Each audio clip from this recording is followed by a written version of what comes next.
The monetary system you use every single day is dying. Not theoretically, not in some distant future. Right now. In 2025, the United States spent more servicing interest on its national debt than it spent on its entire military. That has never happened before in the history of the Republic. But here's what nobody is telling you. This isn't a crisis. This is the blueprint. Every dominant monetary system in human history has followed the exact same sequence of death, and the dollar just entered stage 4. Most people believe currencies fail because of incompetent leaders or freak disasters. That's wrong. Currencies die because the system is designed to kill them. And by the end of this video, you'll understand the 5-stage autopsy that no central bank wants you to see, including the one stage that's already irreversible. Every monetary system ever created has had a lifespan, not a theoretical one, a measurable, statistical one. And yet, we walk around treating the current system like it's permanent infrastructure, like gravity or the rotation of the Earth. It isn't. The average fiat currency lasts roughly 27 years before it either collapses, gets replaced, or is so dramatically restructured that it becomes a different instrument entirely. The dollar, in its current form, unanchored from gold, backed purely by institutional trust, has existed since August 15th, 1971. That's when Richard Nixon stood in front of cameras and severed the last thread connecting American currency to anything physical. He called it temporary. It's been over 50 years. But here's the detail that should make your stomach drop. When Nixon made that announcement, the United States had $399 billion in total national debt.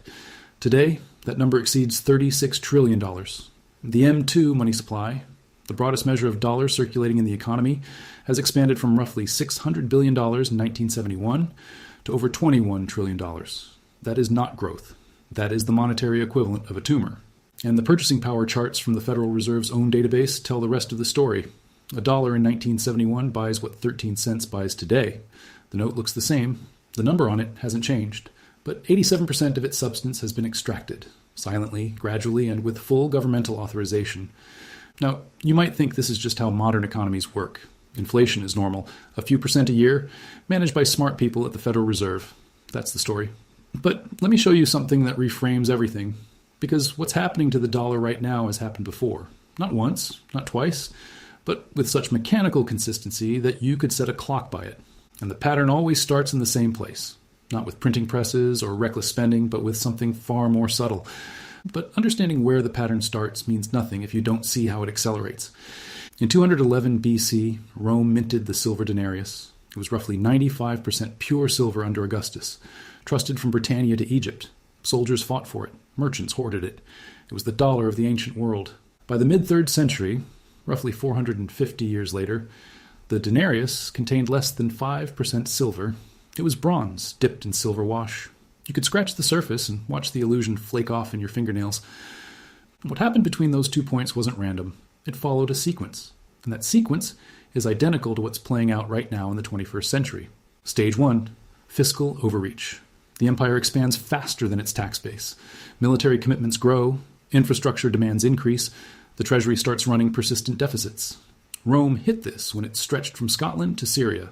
The United States hit this when it simultaneously funded global military operations, entitlement programs, and corporate subsidies that ballooned the federal budget past $6.7 trillion annually. Stage 2, quiet debasement. Instead of raising taxes, which triggers revolt, the government dilutes the currency. Rome shaved silver from coins. Modern governments expand the money supply electronically. Between 2020 and 2022 alone, the Federal Reserve created roughly $4.8 trillion in new money. That wasn't pulled from a vault somewhere. It was conjured from a keyboard. Stage 3, loss of purchasing power. Prices rise, but wages lag. The population feels poor, but can't articulate why. Romans watched a measure of wheat jump from 1 denarius to dozens. Americans watched a median home price leap from $165,000 in 2000 to over $420,000 by 2024, while median household income barely doubled. The math doesn't hide well. Stage 4, institutional trust erosion. This is the stage that kills. People stop believing the currency represents real value. They flee to alternatives. Romans reverted to barter. In 2024 and 2025, central banks around the world, China, India, Poland, Turkey, purchased gold at the highest rate in recorded history. They aren't buying gold because they love the color. They're buying gold because they can read the same pattern you're learning right now. Stage 5, system replacement. The old currency dies. Something new takes its place. Rome abandoned the denarius for Constantine's gold solidus. The world abandoned the British pound for the dollar after Bretton Woods. And right now, the architecture for the dollar's replacement is already being constructed. In BRICS trade agreements, in central bank digital currency pilots, and bilateral currency swaps that bypass the dollar entirely. We are in stage 4. The evidence is not ambiguous. Now, here's where most analysts stop. They show you the pattern and tell you to buy gold. But the real danger isn't the death of a currency. It's the mechanism by which your wealth gets transferred during that death. In 1945, the United States emerged from World War II with a debt-to-GDP ratio of 119%. Enormous, crushing. The kind of number that should have required either brutal austerity or outright default. Neither happened. Instead, the U.S. government executed one of the most sophisticated wealth transfers in economic history, and almost nobody talks about it. They held interest rates artificially below the rate of inflation for an entire decade. The Federal Reserve capped Treasury yields at roughly 2.5%, while inflation averaged over 6% annually. Do the math. If you were a bondholder, a patriotic American who bought war bonds to support the troops, you were losing 3.5% of your purchasing power every single year. Over a decade, the government effectively erased nearly a third of its real debt burden. Not by paying it off, not by growing out of it, by letting inflation eat your savings, while your nominal return stayed positive. This has a name. Economists call it financial repression, and it is the playbook being run right now, updated with 21st century tools. Tool 1, captive buyers. Through banking regulations like Basel III and Dodd-Frank, governments force banks, pension funds, and insurance companies to hold sovereign debt as high-quality liquid assets. Your pension fund doesn't own treasuries because they're a great investment. It owns them because regulators made it illegal not to. This creates artificial demand that suppresses yields below where a free market would price them. Tool 2, statistical manipulation. Since the 1980s, the methodology for calculating the consumer price index has been revised repeatedly. Substitution effects, hedonic adjustments, geometric weighting. Each revision pushed the official number lower. If you applied 1980s methodology to current data, inflation would register significantly higher than official figures. Social Security adjustments, tips payments, and wage negotiations are all anchored to this suppressed number. The government saves billions. You absorb the difference at the grocery store. Tool 3, fiscal dominance. This is the stage where the central bank loses its independence. When the national debt crosses a critical mass, and $36 trillion is well past that threshold, the Federal Reserve can no longer raise interest rates high enough to fight inflation without bankrupting the Treasury. If rates hit 10%, annual interest payments would exceed total federal tax revenue. The government would be insolvent within a fiscal year, so the Fed is trapped. It must tolerate higher inflation to keep the sovereign borrower alive. The money printer isn't just a tool anymore, it's life support. Barry Eichengreen, one of the foremost scholars on reserve currency history, documented this trap extensively. The issuer of the world's reserve currency gets what he called an exorbitant privilege, the ability to borrow cheaply because global demand for your currency is structurally guaranteed. But that privilege has a shadow. It enables exactly the kind of fiscal recklessness that eventually destroys the currency's credibility. The privilege and the poison are the same thing. And if you think this is only an American problem, you're about to see why the entire global monetary architecture is built on the same fault line, and why the next crack won't be local. It'll be planetary. Here's a number that should terrify you. Global debt, sovereign, corporate, and household combined, now exceeds $315 trillion. That is roughly 3 times the entire global GDP. Every country on Earth is in debt. The United States owes $36 trillion. Japan, over $9 trillion. The European Union, roughly $14 trillion. China's total debt, including local government and corporate, approaches $50 trillion. If everybody owes, who is owed? The answer is, everyone owes everyone. Japan lends to the United States by buying treasuries. The U.S. funds the IMF, which lends to Europe. Europe lends to developing nations through the World Bank. Developing nations park their reserves in Western bonds, completing the circle. It is a planetary chain of I owe us, where every link depends on the others not breaking. The Bank for International Settlements, the central bank of central banks, has flagged this repeatedly. Their annual reports read like autopsy previews. Cross-border lending, derivative exposure, and shadow banking liabilities have created a web so interconnected that a sovereign debt crisis in one major economy would cascade within hours.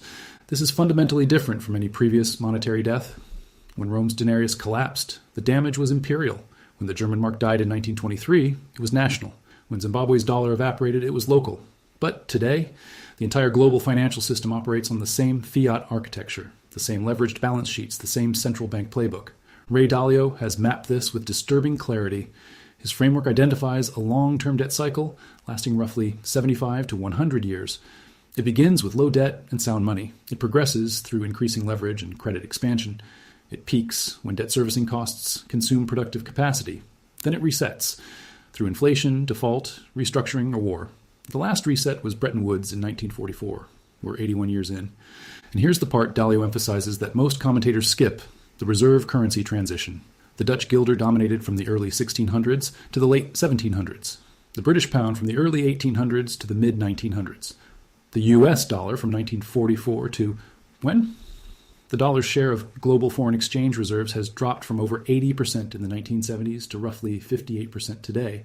That decline is not speculation. It is Fred data. It is IMF reporting.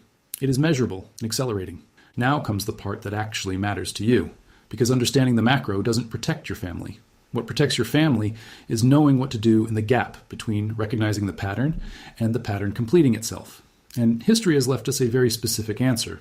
In 1790, revolutionary France issued the assignat, a paper currency backed by confiscated church lands. It was supposed to stabilize the economy.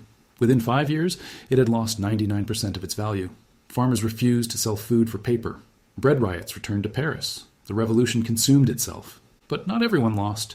The families who converted assignats into farmland, tools, and foreign coin early in the cycle, before the crisis became obvious, preserved their purchasing power entirely. They bought real assets while others hoarded paper promises. The same forensic pattern appears in every collapse Adam Ferguson documented in When Money Dies. The Weimar Germans, who traded marks for Swiss francs, real estate, or physical commodities in 1921, before hyperinflation peaked, were the ones who walked out the other side with their wealth intact. Those who waited, who trusted the government's assurances that the currency was stable, lost everything.